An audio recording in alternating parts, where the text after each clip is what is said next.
Hello everyone. Today I'm going to present my favorite interesting topic from sensation and perception class, and it is the science of color perception. I will be looking here because I have my notes on the screen as well. So for this, our learning objectives are why am I interested in it, the introduction to color perception, the science and functioning behind color perception, and then obviously the trigonometric theory, and then how we perceive it, and then fun facts about color, and then the science behind it. So let's talk about the science of color perception. I've always been very fascinated with colors because I really love colors and we see it everywhere. It's also in my outfits or admiring a beautiful sunset or the hues of colors. It is everywhere, so we need to understand how we see colors and why we see colors, like the actual science behind it. For example, we know we need to stop at a red light when the color is red, and we need to go when the color is green. So, we're going to talk about some of the visuals that we have here. One of them is the Newton's prism experiment, which we're going to talk about in a minute. That is the history. So, it's about how Isaac Newton first found out about light when he reflected a prism through sunlight, and then it split into seven colors of rain, like colors of rainbow. So, the shortest was red, and then the longest wavelength was violet. That's how we get to see all the colors. When he passed the red through the second prism, it did not change colors. So, this made us realize that red is a primary color. Next, if we talk about color mixing, we're talking about subtractive and additive.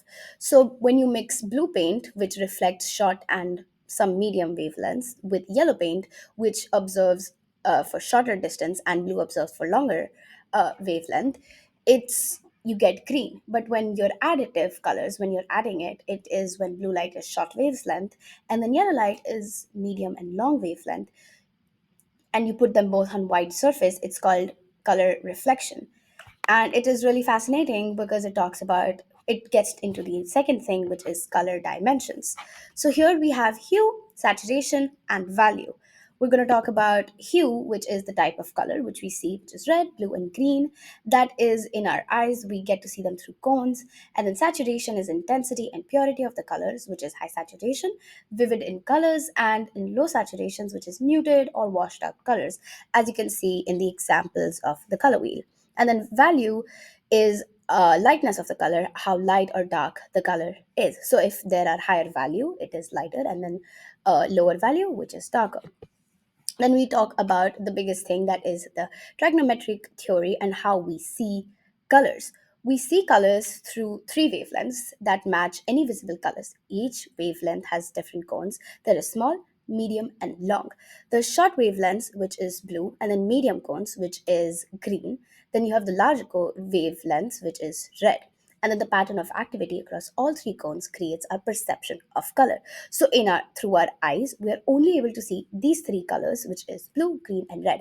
And these colors, because of different reflection of light and uh, morning and night time, depending on those times, we see different types of colors. As you can see in the diagram right here, there are being reflected on different angles, and we see different colors when they're reflected in different angles, and that is the science behind color. So we actually shouldn't be able to see other colors except blue, green, and red, but because of reflection and where we are hitting the light, or where the light is hitting, we get to see other colors. I find that super fascinating, by the way. Another thing is, in color matching, physically, different lights can appear perceptually identical. These identical looking colors are called metameters.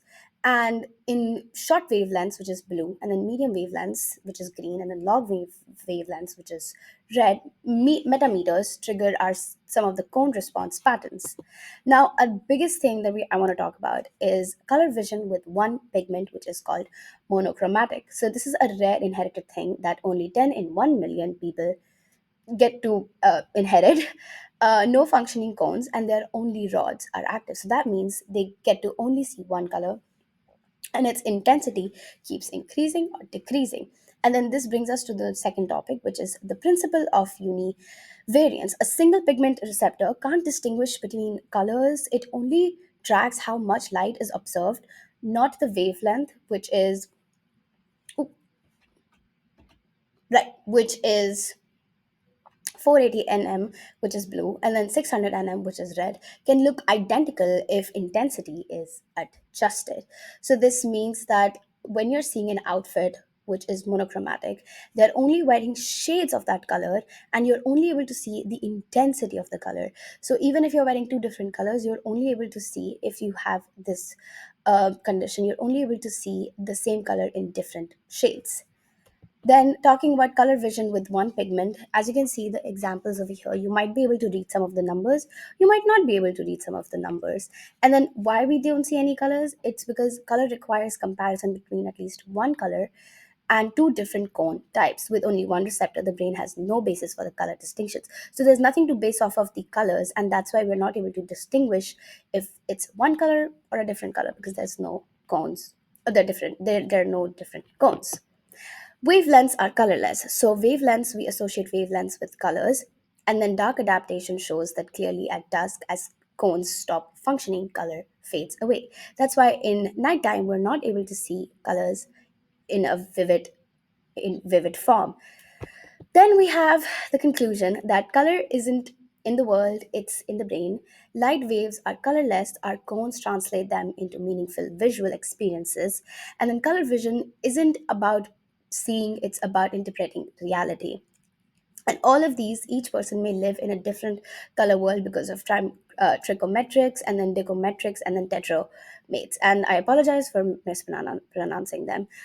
What we perceive is not always what it is, which brings me to our fun facts that you don't see color with your eyes, you see it with your brain. So the brain interprets how we see colors, which is really fascinating to me.